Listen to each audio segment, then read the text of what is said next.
Hello, welcome to the Kidney Kitchen. Today we're doing a classic pineapple upside down cake.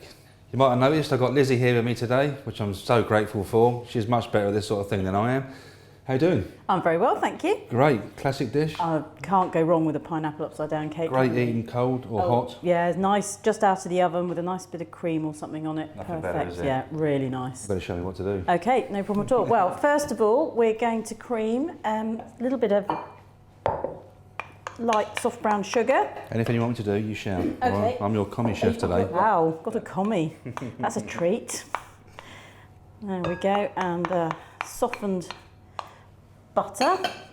And this is going to go in the bottom of our pan before we put the pineapple in, so that it gives a nice caramelised finish to the pineapples when they come out.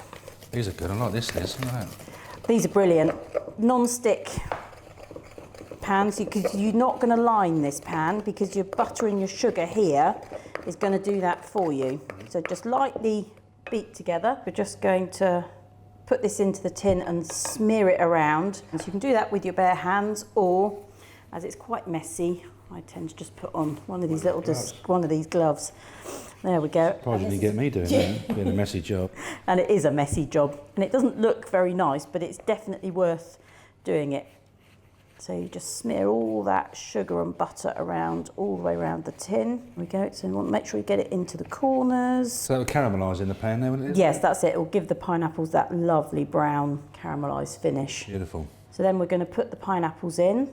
The great thing with having a nice square tin is you can fit your 9 pineapples 3 by 3. So squeeze those in.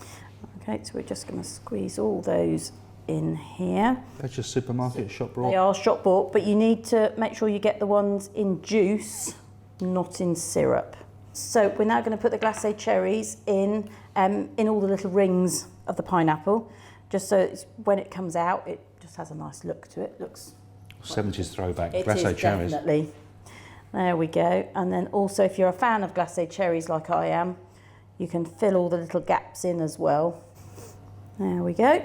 So that's all nice and neat and ready. Okay, so we'll pop that onto the side for the minute, and then we're going to mix all the rest of the ingredients in this little fellow. So perhaps, Paul, if you could crack the eggs and just give them a light beat for me. And then what we're doing is we're putting some caster sugar, golden caster sugar in.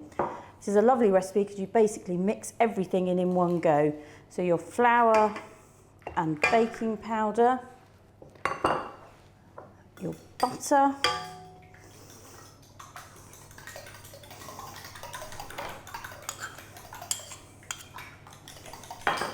3 tablespoons of the juice out of the tin of the pineapple, and lovely, and our eggs. So we put all that in together.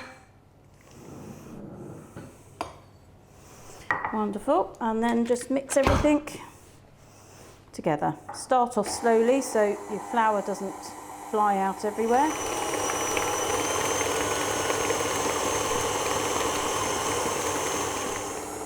Right, there we go. That's all nicely mixed together. So you give it a good beat then, Liz? Good beat, yeah. And then that's all it needs. We're going to pour that into the tin on top of the pineapples, nice and gently, because you don't want to disturb the pineapples. All right, there we go. So just sort of spread it out, and then using a little spatula. I'll lick that off. You'll lick that off, yeah. That's the best bit, definitely. Especially saying it's a throwback from the 70s, just when we were kids, yeah. There we go, and then just spread that evenly over the top.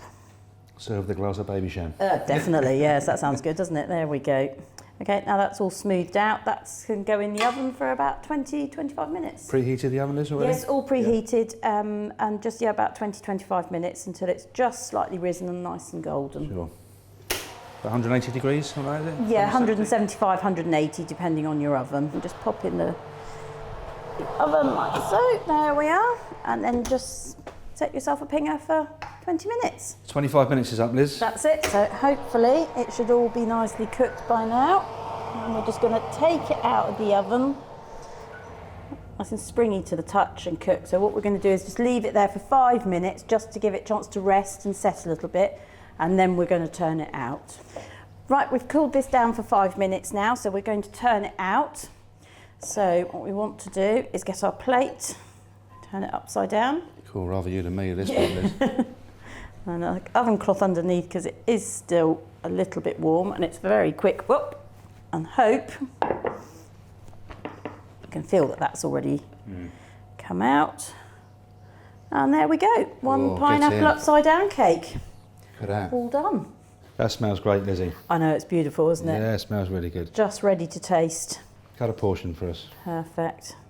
And the nice thing with this is with the pineapple rings, you've got perfect portion control. Oh yeah, you've got 9. It's not too big, is it? Really? No, it's just about the right size. Just the right size. And because of course this is not long come out of the oven, it's still lovely and warm and soft. Perfect.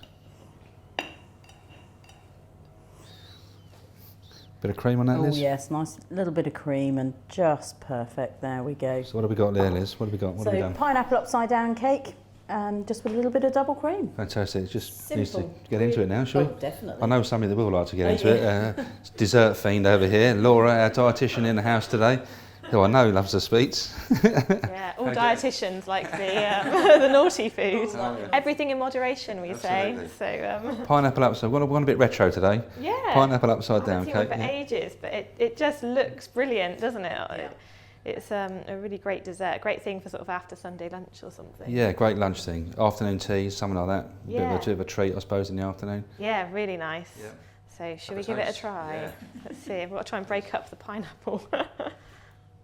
Who's going to have the cherry? Cool, yeah. I've got a You fight can in our have hands it, here. I'll put a bit of double cream with it there. Laura, is that okay? With the cream or clotted cream we got there? So we are in Cornwall, Paul. But, Yeah, I always pick up the clotted cream, yeah. So it's nice, a bit of cream to soak into it. Yeah, So- creme fraiche or cookies or something like that, or A fromage frais. fromage frais, yeah. That'd be fine.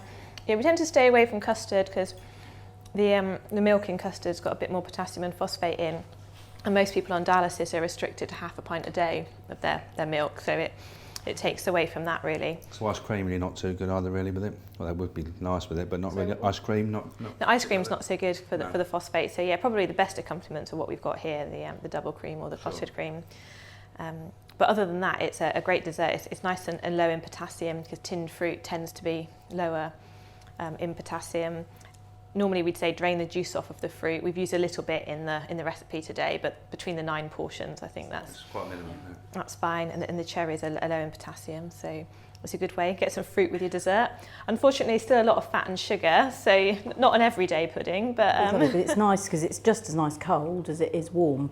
So you can have it as a dessert or, as a slice of cake for something at a later date. yeah, so it's lovely and moist. And It's quite good, isn't she? she is good. Yeah. Let's make cakes every time. More or less. Lovely. And not long to do either. Was it 20, 25 minutes in the oven, was it? Yeah. It's a really quick and easy. You did, yeah. You did do it really quickly. It made it look really easy. So the only extra thing to think about is that there is a bit more phosphate in it because there's baking powder and self-raising flour and the eggs. So again, some people, if they're taking phosphate binders, might need to make sure they have their binder as part of that meal. Great. But other than that, I think everyone would enjoy it. Thank you for trying it. It's almost all gone. Absolutely.